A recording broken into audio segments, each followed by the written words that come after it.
Era três. Então. Eram três, ele era o mais novo. Aí os blogs estão tudo colocando as informações erradas, né? Foi com a moeda. Isso, diz que foi com a moeda, eu até cheguei a comentar, né? Lá, diz que tem 2 anos, né? E aí, assim, eu comentei lá porque eu acompanhei, né? Eu vi, né? A família falou. E aí eu fui e dei a informação correta. Olá, amigos que acompanham o Sobralense. Estamos na casa da criança de 3 anos, que acabou, infelizmente, morrendo engasgado na tarde desta sexta-feira aqui em Sobral. Momento muito triste, doloroso para a família toda, principalmente para a mãe, que está sentindo uma dor, meu Deus, insuportável, muito grande. Aqui eu estou com a vizinha, a Cananda. Isso. Cananda, o que realmente aconteceu? Pronto, eu moro aqui atrás, né, na rua aqui de frente. A casa dela aqui fica nos fundos da minha casa, né? E aí eu escutei os gritos, né? Eu trabalho com personalizado, tava fazendo umas encomendas. E aí eu escutei os gritos, né? Aí eu disse, será que é briga? Aí eu fiquei ouvindo, mas aí na mesma hora eu ouvi dizendo, né? Ele tá engasgado. Aí eu disse assim, tem alguém engasgado. Aí eu lembro que recente agora, lá perto da minha mãe, teve uma coisa, engasgamento, né? Quase a mesma coisa, só porque a criança era mais novinho, prematuro. Então, na mesma hora, levaram para a base, né? E lá eles fizeram o procedimento, ele tornou e depois levaram para a Santa Casa. Mas não foi o caso dele, né? Aí, então, quando eu ouvi que era engasgo, aí eu disse, não, deve ter alguém engasgado. Então, eu corri, peguei minha chinela, fui procurar a chinela, peguei a minha moto e drobei, né? Dei só a curva aqui. Aí, quando eu cheguei, já estava cheio de gente, né? Aí, o pessoal todo no meio da rua, ela gritando, aí já tinha um homem com ele já fazendo os primeiros socorros, né? Batendo nas costas dele, mas ele não dava nenhum sinal, ele já estava assim como se fosse morto, né?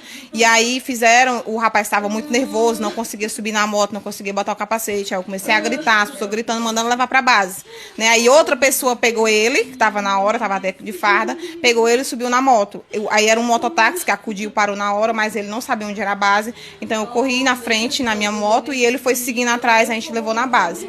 Quando chegou lá na base, o policial que estava lá continuou fazendo os primeiros socorros, mas ele não dava nenhum sinal, ele já estava muito branquinho, os lábios roxos, né? Ele já estava sem nenhum sinal, ele não mostrava nada. Aí, mas o rapaz lá pegou aqui e disse que tinha visto, né, o batimento dele, dava para sentir, então eles levaram para a Santa Casa. Chegando lá na Santa Casa, aí ela foi no carro e eu fui para minha casa, mas quando eu cheguei na minha casa eu fiquei muito abalada, chorei muito, me coloquei no lugar dela, né? Eu tenho um filho pequeno, aí eu imaginei assim, não, os policiais vai só chegar lá, não vai ficar com ela lá, então ela tá só, eu vou lá acompanhar ela. Aí eu fui, quando eu cheguei lá, ela já tinha saído de lá desesperada, porque eles não davam nenhuma informação, né? Já era voltando a pé, de pé descalço, chorando, gritando no meio da rua, e eu peguei ela e voltei de novo para lá. Chegando lá, eu fui pedir informações, eles disseram que estava lá fazendo os procedimentos, que depois vinha falar com a gente. Aí demorou nada, veio uma mulher, né, como se fosse técnico de enfermagem, não lembro o nome, no crachá dela. Aí ela disse que ele tinha tornado, mas que estava finalizando o procedimento, que depois o médico vinha dar mais informação. Ela não podia dar mais informação. Só que eu sei que eles sempre escondem, procuram dizer depois para a família. Aí eu, mesmo assim, aguardei, fiquei lá, ela muito nervosa, tentando acalmar ela. Depois o esposo dela chegou. E aí a gente ficou lá esperando, fui falar com a assistente social, porque já estava demorando demais. Aí ela pediu para me acalmar, eu disse que eu não ia me acalmar, só ia me acalmar quando eu conseguisse acalmar ela, né? Porque eu estava me colocando no lugar dela, eu como mãe. Aí demorou nada, veio um rapaz, e aí perguntou quem era que tinha dado informação para a gente. Eu disse que só uma moça, mas não sabia quem era. Aí ele disse que não sabia quem era essa moça que tinha dado alguma informação para a gente, mas ia levar a gente para o médico. Então aí eu já desconfiei, né? Que alguma coisa tinha acontecido, e pela situação que eu vi ele, né, eu vi que a lição é um milagre, porque assim, eu estava lá, mas a todo instante eu não tinha perdido a fé, porque eu já vi vários vídeos, já vi várias coisas que acontecem, né, mas tem um milagre, às vezes acontece um milagre né, mas ali era só um milagre mesmo. Né, aí ele foi, a assistente social levou a gente para conversar com esse médico. Aí quando chegou lá o médico, aí perguntou o que eu era, eu falei que estava só acompanhando ela, que era sua vizinha, mas o pai dele estava lá, e ele pediu para mim, o pai dele acompanhar também, né, perguntou se eu podia acompanhar, o pai dele disse que podia. Aí a gente foi conversar com o médico, aí o médico disse, né, perguntou o que tinha acontecido, eu expliquei essa mesma coisa para ele, e aí ele disse que ele tinha chegado lá quando ele tinha recebido ele dos braços do policial, e que ele fez os primeiros socorros nele, pegando aqui, né, para ver se tinha alguns sinais vitais, e não tinha nenhum. Né? Mesmo assim, ele disse que fez os procedimentos, né, fez todas as paradas lá que eles fazem, entubou ele, e aí ele disse que na hora que entubou, o coração tornou. né, voltou a bater. Então, quando o coração voltou a bater, ele disse que teve esperança, né? Aí, então, ele foi terminar de fazer os procedimentos, procurar o acesso para poder levar para a UTI, que já tinha até uma vaga para ele, mas aí, na hora que estava levando, ele deu outra parada. Aí, não conseguiu reanimar. Ele disse que passou 21 minutos tentando, mas não conseguiu. Ele se engasgou comendo, estava almoçando. Aí ela relatou, né, que ele estava almoçando com ela no sofá, ela estava comendo baião com carne, estava dando para ele na boca dele. Quando ela percebeu que ele estava engasgado, começou a ficar branquinho e ela ficou tentando também, não conseguiu. Foi quando ela saiu para fora, gritando, pedindo ajuda. E aí mesmo assim não deu tempo. Ela falou também que ele tinha um problema respiratório. Aí lá eu não falei pro médico, né, porque eu não sabia do problema. Eu não sabia do problema, depois foi que ela veio me relatar.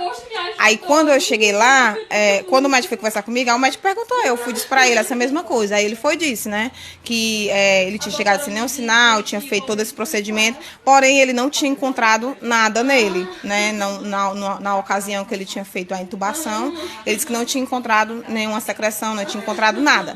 Mas existia 2 tipos de engasgo, como a família estava relatando que era um engasgo, que estava presente na hora, que viu que foi um engasgo, que ele estava comendo com a mãe, então ele disse que poderia ter sido outro tipo de engasgo, que tem outro tipo de engasgo, que é quando já engole, né, já ingere, e que não desce pelas vias corretas, né, vai para o pulmão, que talvez foi o caso dele. Desceu, mas foi para o pulmão.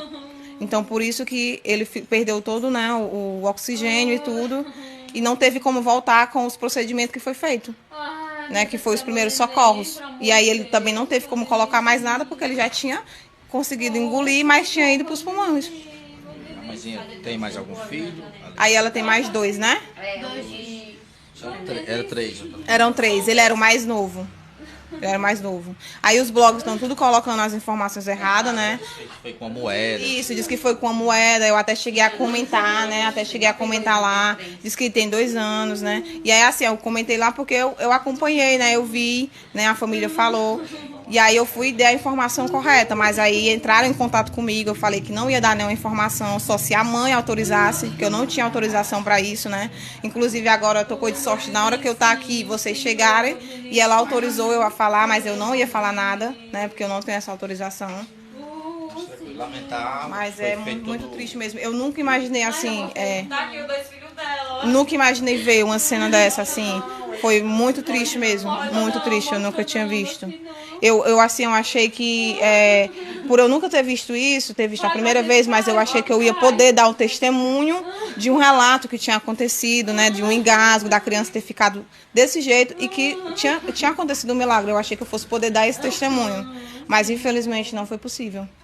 Mas eu ajudei da forma que eu pude, né, eu tenho meus sentimentos à família, peço meus sentimentos à família, mas a gente não queria, mas infelizmente, né. Hoje agora ele se encontra nos braços de Deus. Aconteceu, foi uma fatalidade. Meus pêsames à mãezinha e toda a família enlutada. Mais detalhes, mais informações, você acompanha no Sobralense.